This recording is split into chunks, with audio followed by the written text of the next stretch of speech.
Hi, friends. Melissa here. As many of you know, I co host another show called Criminality. It's all about reality stars and the issues they get into with the law, which are plenty, as you can imagine. But this month being Domestic Violence Awareness Month, we've had a lot of heavier episodes. So we wanted to share a show that we're both really enjoying. And it's actually hosted by my co host on that show, Rebecca Sebastian, and her partner for this project, Samantha.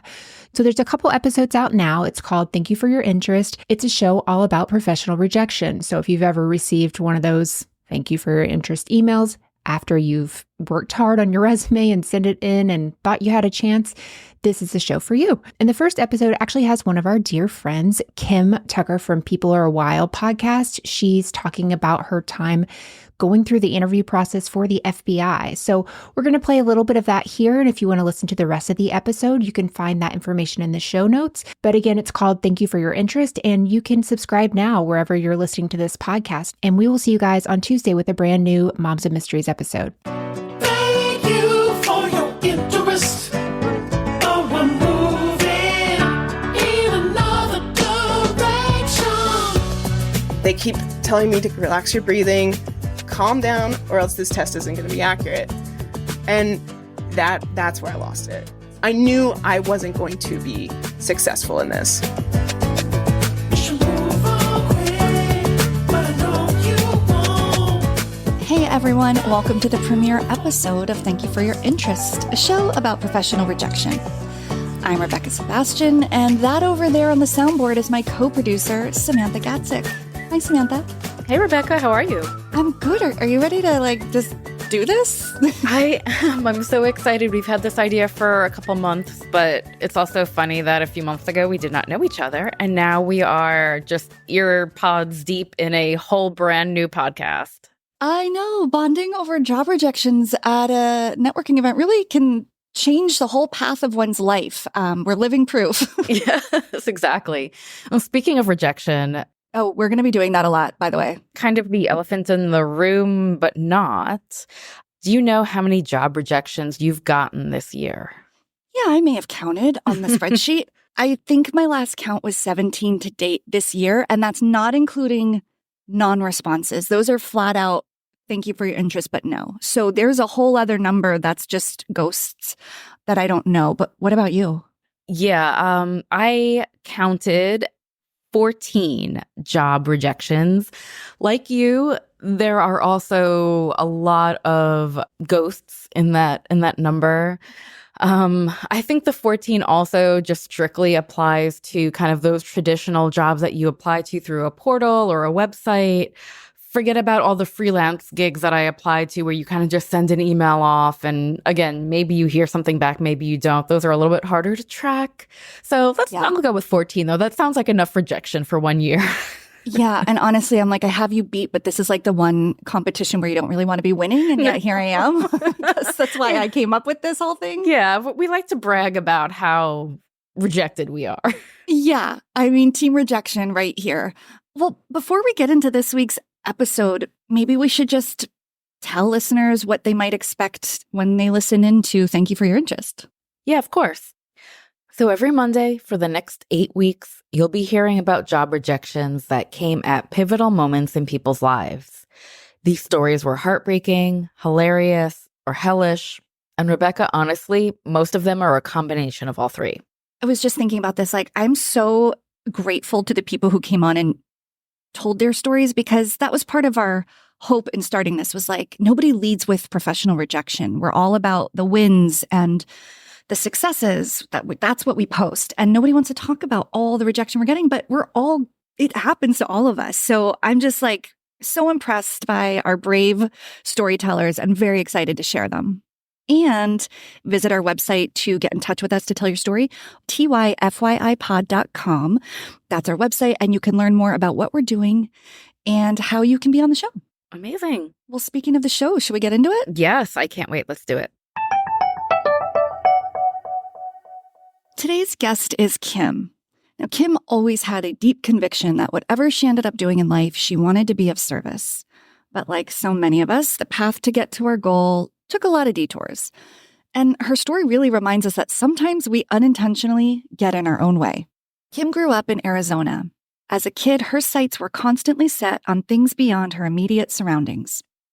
I grew up with the space program and really frequently seeing the space shuttle launches on TV. That was like something that fascinated me from the beginning. These people that could go to space and do work in space. And my biggest dream when I was 5, I can remember, when they asked you what you wanted to be when you grow up, I wanted to be an astronaut and a dinosaur. And I feel like currently I've done half of that. If you follow me on social media, I do have an inflatable dinosaur costume. So, but the astronaut thing has always kind of resonated with me. I just thought that was so cool.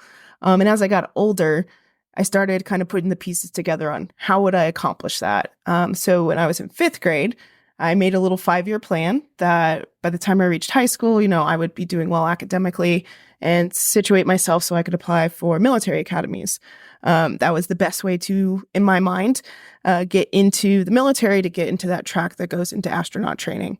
So as I hit my high school years, I did well academically, and then I got a scholarship to a local in-state school that had an ROTC program. So I could still have that dream to do the military to astronaut route.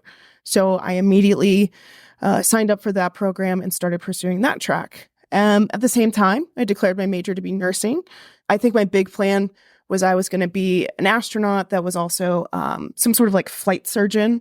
I had dreams when I was little to be a neurosurgeon, brain surgeon, that sort of thing. So I was going towards that track, and things were coming together. But things didn't exactly go to plan. Can anyone relate? Kim encountered resistance when something she hadn't previously considered an issue forced her to reevaluate. 2 years into college, you're basically evaluated to see if you can pursue an officer candidacy sort of thing. And so they were going over stuff for me. And in my medical history, I was diagnosed with ADHD in 1995. I've been on medication since the 90s. It was an appropriate diagnosis. So I've had over 20 years, almost 30 years of being on medication for ADHD. And I've never seen myself differently. I was raised by my parents that you learn things differently, but there's no reason why you can't exceed and excel and pursue the things that you really want to do. So coming into that second year of college, they're evaluating my medical background. And one of the disqualifiers to go to this this program during the summer is that if you are diagnosed with ADHD, but actively on medication, you can no longer proceed in the program.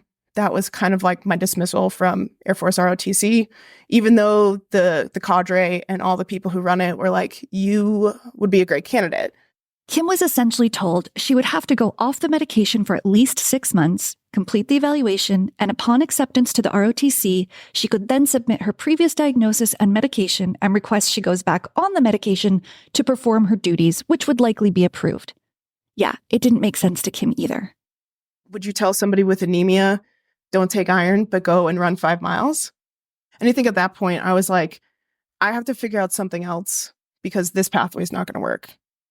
That also kind of retooled my dream, I guess, in a way that maybe the astronaut thing is not where I'm supposed to be. But I knew I wanted to do something bigger than myself, to serve the country, to do something. Kim was not easily deterred. She goes back to the drawing board and doubles down on her interest in serving others, all while heeding the advice of one of her and maybe your childhood heroes.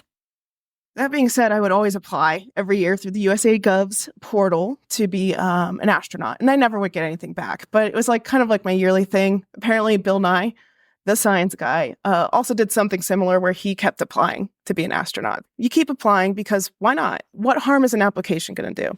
I want to know a little more about this desire to serve above and beyond yourself, to do work with a purpose that affects other people so deeply. That seems to be the through line between everything you're talking about. Do you know where and how that started? Well, my dad served in the military, but he served and went to Vietnam. So he didn't talk a lot about that experience. But to me, when I hit my teen years, I really thought to myself, I need to serve my country and I need to figure out a way to do it. And I think that just kept morphing. I need to serve the country. I need to do something. I need to go into the military. And by the time I'm hitting, my early 20s and realizing that pathway is not going to be something that I'm going to be able to do, I'm going to have to switch it up, but I need to keep my options open. And then my dad also kind of told me when I was younger, if you work with the federal government, they usually take care of you. And then when I was working through nursing school too, one of my uncles worked for the Federal Bureau of Prisons, like the prison system as a PA. So he was like, you could look at the Federal Bureau of like prisons. And I was like, absolutely not. I do not want to be in that environment as a nurse. I wanted to go beyond nursing, beyond one city, one state. I just wanted to be able to like, I don't know, have something that resonates with me that like I really gave back to this country. And I did something of note. And I don't know, it's just something that always kind of drove me. So, okay, so that gets me to like the reserves kind of rejected me. The whole ADHD of it all. I was still feeling like, well, all these avenues have not panned out. And as much as it's fun to like throw resumes places and just see where it lands, nothing was landing. Oh, the resumes I've thrown. Unsure what to do, Kim turns to an unlikely source for inspiration. I was scrolling through Twitter, and so I see this tweet from the FBI that says that they're looking for diverse candidates to apply for FBI special agent positions. And I'm looking at it, and I was like, all right, why not? I haven't tried the Department of Justice, I haven't gone down that pathway yet. Maybe this is it. Okay, so the time I went through was pre-COVID, 2018, 2019. And the process has changed. So then I was like, whatever, I'll just go and like kind of treat this as a joke because you're supposed to put your resume together. And I was like, well, let me just have fun with this resume. And I remember I put movie references in my resume.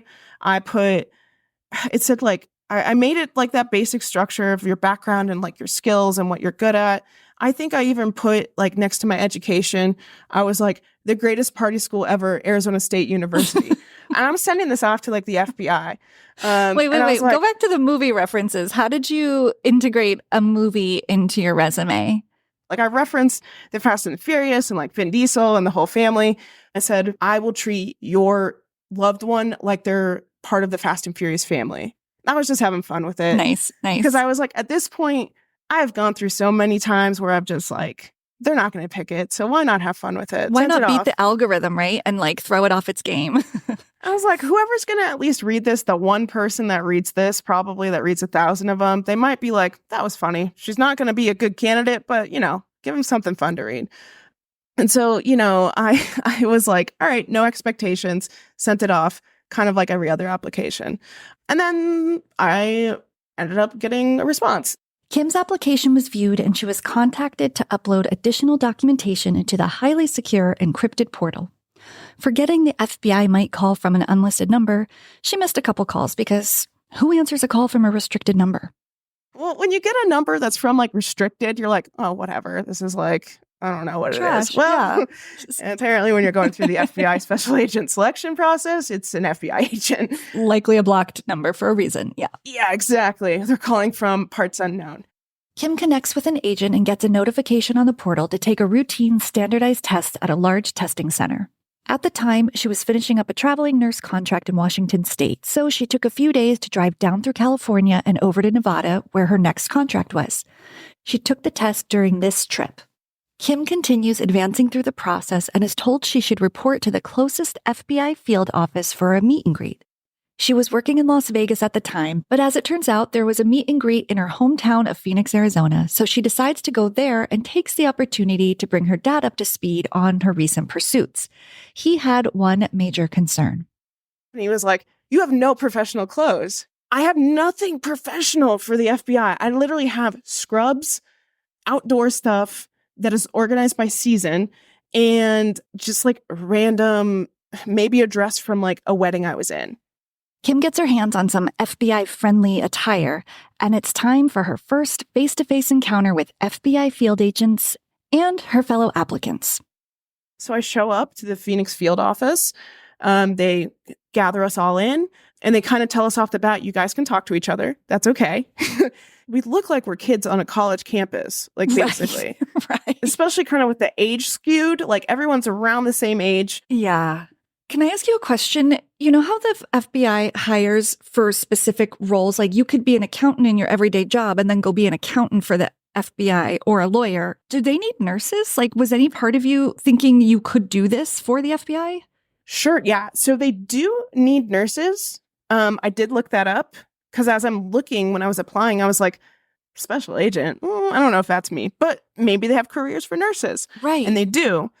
But they're occupational health nurses. So you're Oh. basically, to me, doing like employee screening so that people can get back to the job. I see. Not on the field, what you would want to be doing. You're way too adventurous for that. The first thing that the agent says to me is, I just have to let you know, we saw your resume and we all loved it. It was hilarious. And I'm like sitting there because the first thing I hear is, we saw your resume. And I kind of think I blacked out for a second. I was like, oh God, they think I'm like a joke or something. And then to subsequently hear, we thought it was hilarious. We like, you had people laughing. It caught our attention. And then, the agent was like, we do like to have fun at the FBI. And yeah, we were glad to see that. And then the agent promptly said, but before we send this file off to Washington, you need to clean this up so it's professional. And I said, yeah, Oh, yep, wow. absolutely. Sure. No problem. And so that agent was super gracious and everything, put everything together. And also at this time reassured me, because I think it was probably written on my face a little bit that I was like, I feel like a fish out of water here. And that agent was like, I just want to tell you, we have had people come from so many different backgrounds. We've had event planners make incredible special agents. That agent diffused a little bit of that imposter syndrome that I was getting without me realizing it a little bit, that you can have a place here and we see potential. That's why we keep advancing you and we want you to keep doing this. With her imposter syndrome under control, Kim is able to confidently move to the next round, a panel interview with 3 special agents. When that day came up, I got to the interview and I just was like cool as a cucumber. I don't know what came over me. I just was so prepared that I was just like, there's no way I can mess this up unless like I'm literally not what they need. Like it's not Right. going to be for any fault of my own. So I walked in there. I just remember the first thing I did was like, I cracked a joke because that's what I always do. And I got 2 out of the 3 of them to laugh. And I was like, oh, I got this in the bag. Walked out of the room after that was all said and done. And immediately was like, I have this. Like I had this surge of confidence. And I was like, all right, here we go. So you have to wait a little bit longer for that. Get the email to check my portal. There's a conditional appointment offer there to be an FBI special agent. And then I was like, whoa, this is really real.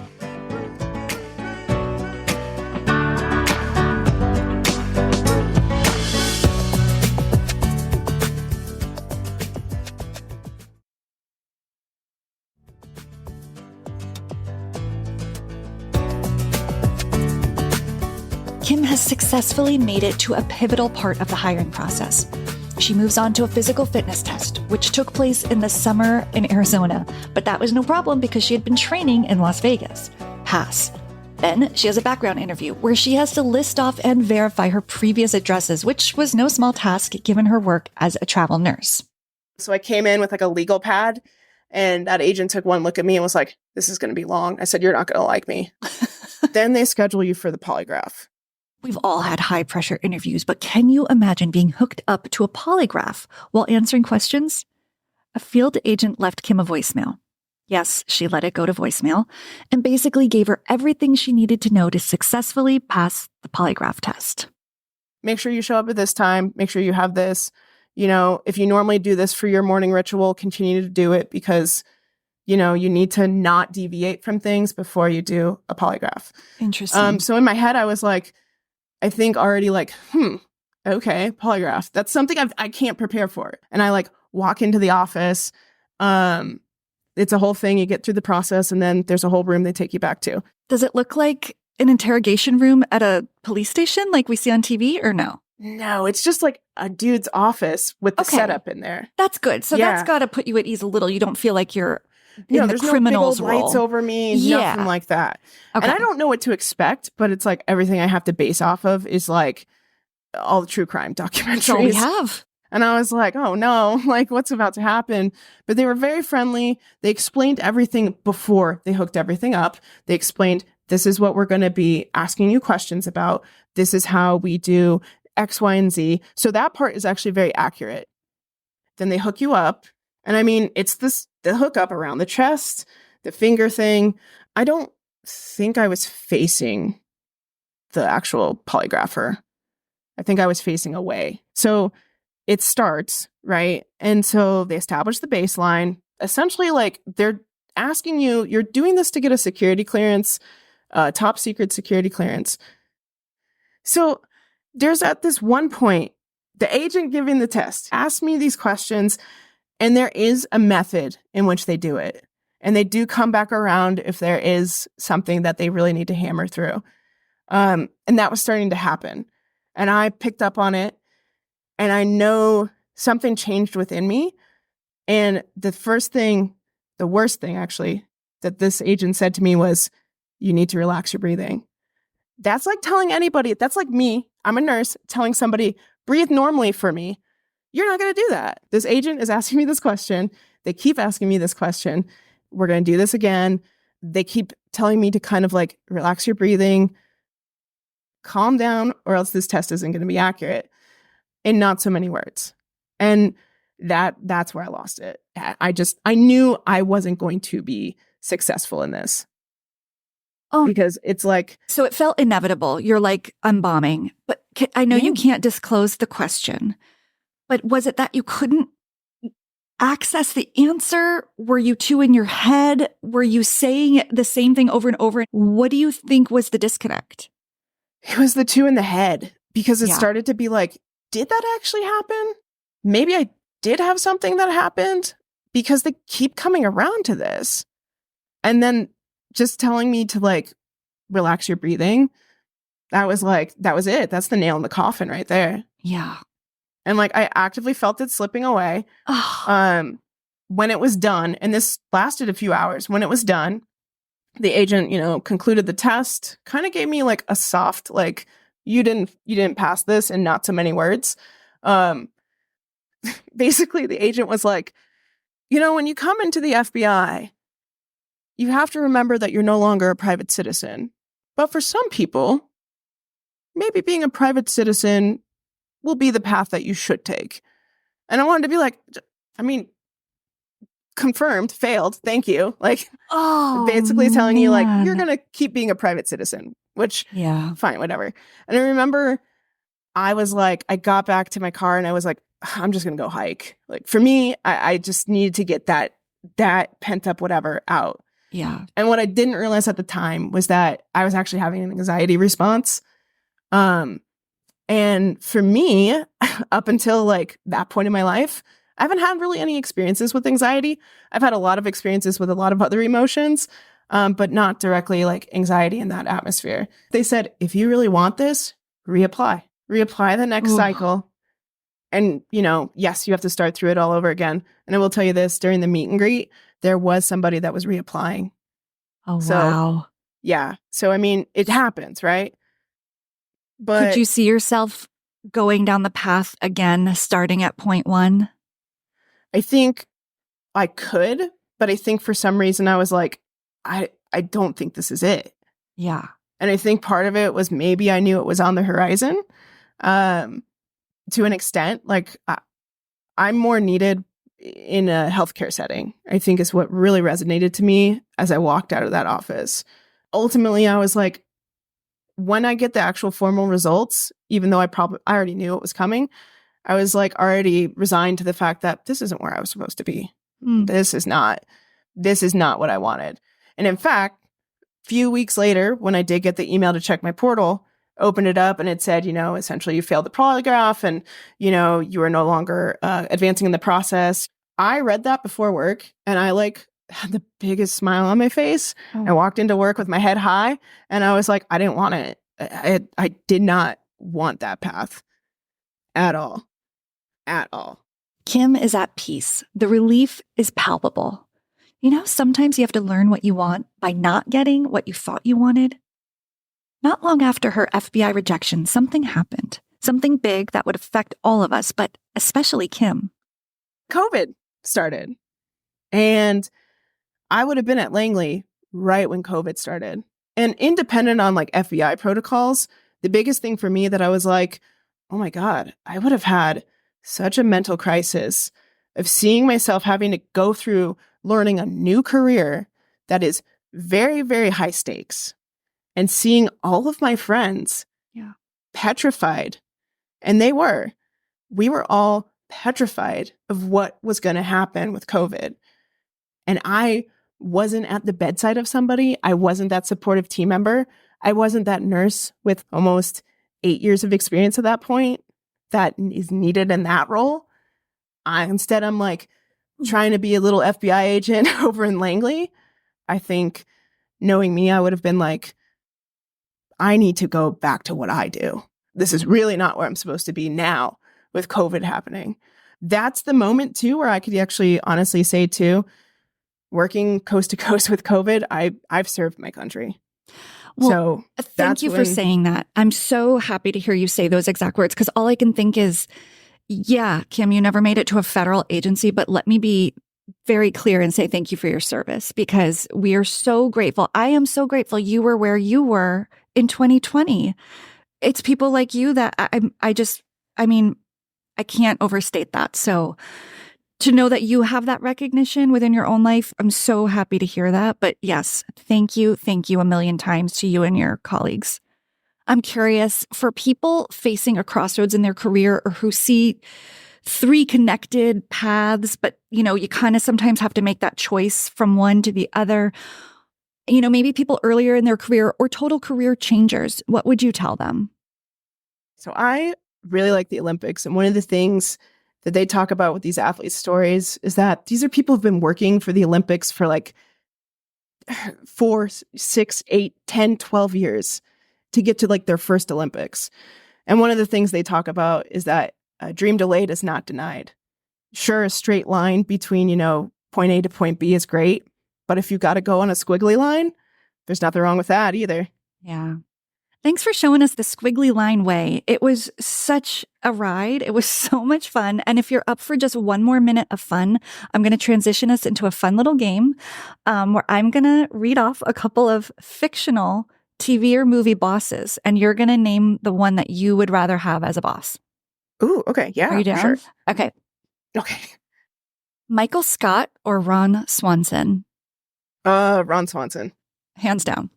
Mm-hmm. Okay. Vice President Selena Meyer or President Bartlett?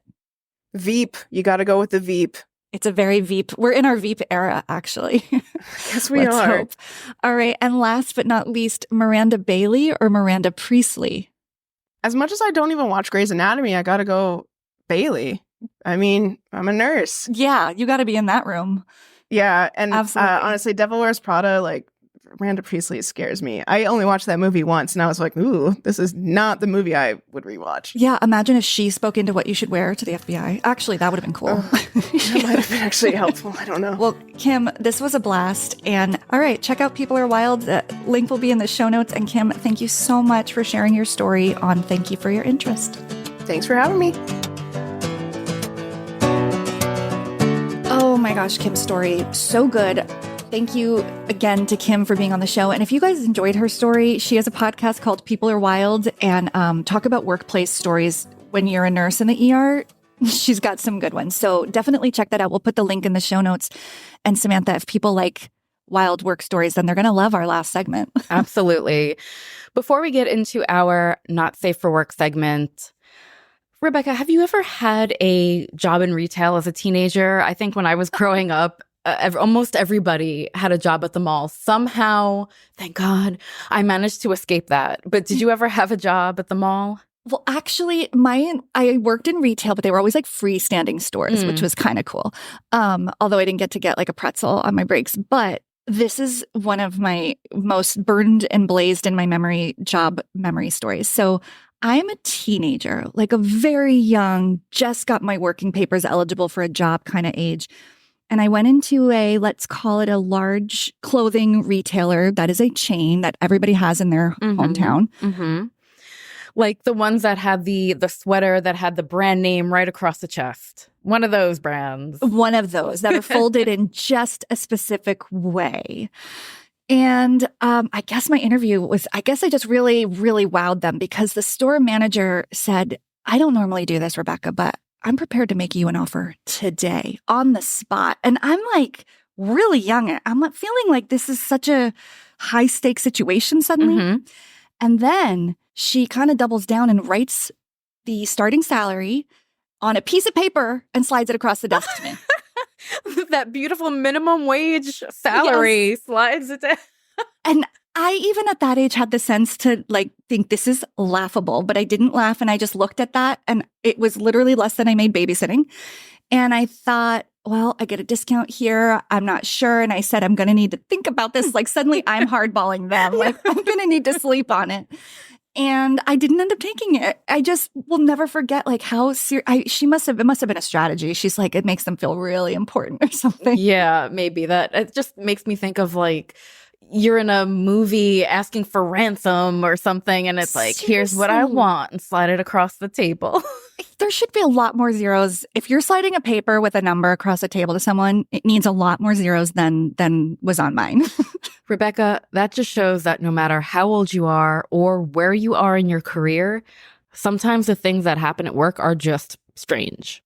That's why before we go, each week we'll be featuring a voicemail from someone who wanted to share their heartbreaking, hilarious, or hellish work story with us, sometimes anonymously.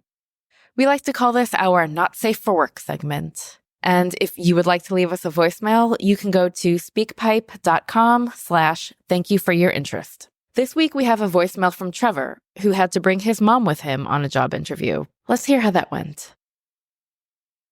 Hi, Rebecca and Samantha. I started out my job hunting journey on the wrong foot when I was 12 years old. At that time, I was a shy, nerdy little middle schooler who was a self-described history buff.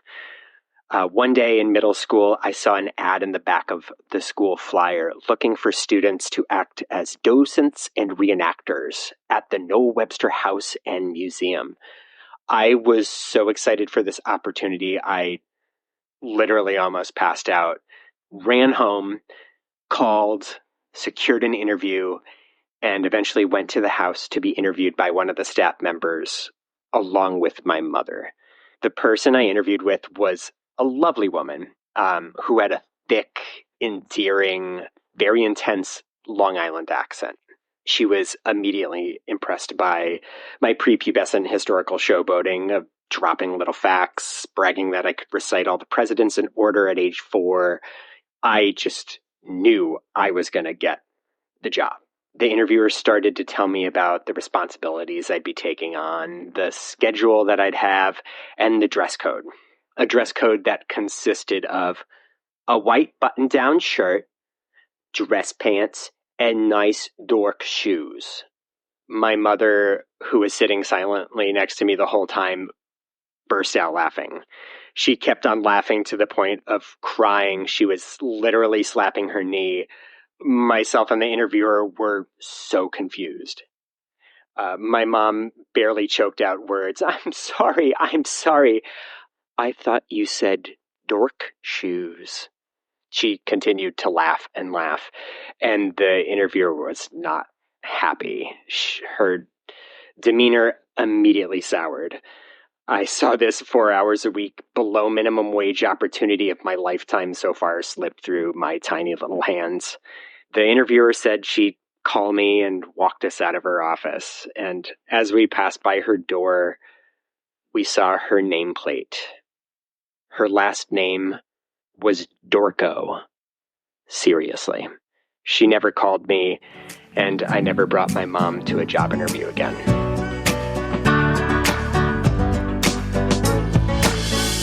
Thank you for your interest. Don't feel bad. Thank you for listening to Thank You for Your Interest. I'm your host and the executive producer, Rebecca Sebastian. Our senior producer and audio engineer is Samantha Gatzek. Show art is by Nim Ben Reuven. Our theme music was composed by Your Silent Facade. You can explore their entire catalog exclusively at pitchammermusic.com. If you have a story you think would be great on the show or want to call in with a not safe for work anecdote, go to tyfyipod.com to learn more. And if you enjoyed this podcast, could you go to the app where you listen, follow or subscribe, whatever they ask you to do? And if you have an extra minute, would you consider going over to Apple Podcasts and leaving the show a 5-star rating and a quick written review? Think of the review section on Apple as this show's letter of recommendation. We need to fill it up with impressive bullets to prove our worth and land our next gig. Most importantly, if this show resonated with you, your friends will probably like it too. Don't keep it to yourself. Tell them, email them, text them, fax them. Just make sure they know. Thank you for listening to Thank You for Your Interest. Until the next rejection, I'm your host, Rebecca Sebastian.